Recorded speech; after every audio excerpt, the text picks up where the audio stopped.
இன்னைக்கு சண்டேனாலே சம்பவமான நாள் தான். காலங்காத்தால எந்திரிச்சு ரன்னிங் கிளம்பியாச்சு. வணக்கம் நண்பர்களே, இது நான் சிக்ஸ் பேக்ஸ் கேட்பற எபிசோடு 7. காலங்காத்தால கால் சும்மா இல்லாம சரி லைட்டா ரன்னிங் போலான்னு சொல்லி ஒரு 16 கிலோமீட்டர் ஓடிட்டேன். எனக்கு தெரியும் நீங்க நம்ப மாட்டீங்கன்னு. அதான் ஸ்டார் ப்ரூஃபோட ஒரு வழியா மேடவாக்கத்துல ஆரம்பிச்சு வேளச்சேரியில தான் முடிச்சேன். முடிச்சுட்டு ஸ்டைலா வாக்கிங் போட்டு இந்தாங்க 16 கிலோமீட்டர் நம்மளாட்டி பாத்துக்குங்க. வெற்றிகரமா பஸ்ல ஏறி அப்படியே நம்ம ஏரியாவுக்கு வந்தேன். சச்சின் வந்திருக்காருன்னு சொன்னாரு. அப்புறம் தான் தெரியுது சச்சினாலும் சாம்பிகள் ஊர்வலம் போகுதுன்னு. அதையும் பார்த்து அப்படியே வெற்றிகரமா வந்து ஒரு புரோட்டீன் பாரை தாக்குனது வந்து கண்ணே திறந்துச்சு. அதுக்கப்புறம் புஷ்அப் சேலஞ்ச் இருந்துச்சுன்னு அதை குளிச்சுட்டு வந்து இன்னொரு புரோட்டீன் பார் அடிச்சாச்சு. அதான் நல்லா இருந்துச்சு நண்பர்களே. அதை முடிச்சுட்டு ஸ்கின் கேர் பண்ணிட்டு வழக்கம் போல ஜிம்முக்கு கிளம்பியாச்சு. சண்டேனாலே லெக் டே தான். ப்ரிப்பேர் ஆகி டக்குன்னு 4 ஒரு கோட்டை போட்டு முடிச்சாச்சு வெற்றிகரமா. அப்படியே ராக் பேப்பர் சிசர்ல ஜெயிச்சுட்டு இந்த சேலஞ்ச் பண்ணலான்னு போனேன். முடியல. சரின்னு அப்படியே கிளம்பி வீட்டுக்கு போற வழியில ஏதாவது சாப்பாடை போலான்னு போனேன். அப்பதான் இந்த கடை கண்ணெல்லாம் பாண்டுச்சு. இந்த கடை நான் ஊர்ல இருந்தப்பல நிறைய தடவை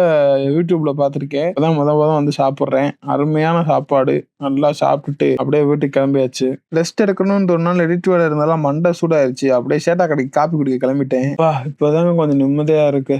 அப்படியே சரின்னு வீட்டுக்கு வந்தா நண்பர் வா வெளில திங்க போலாம் அப்படின்னு கூப்பிட்டாப்ல. போய் கையில சிக்கிறது எல்லாத்தையும் வாயில போட்டாச்சு. அருமையான தீனி. அப்படியே ரிட்டர்ன்ல முட்டையை வாங்கிக்கிட்டு சேட்டா கடைக்கு வந்து ஒரு பாலை குடிச்சு நாளை முடிச்சாச்சு. நீங்களே ஏதாச்சும் பண்ண முயற்சி பண்ணுங்க நண்பர்களே.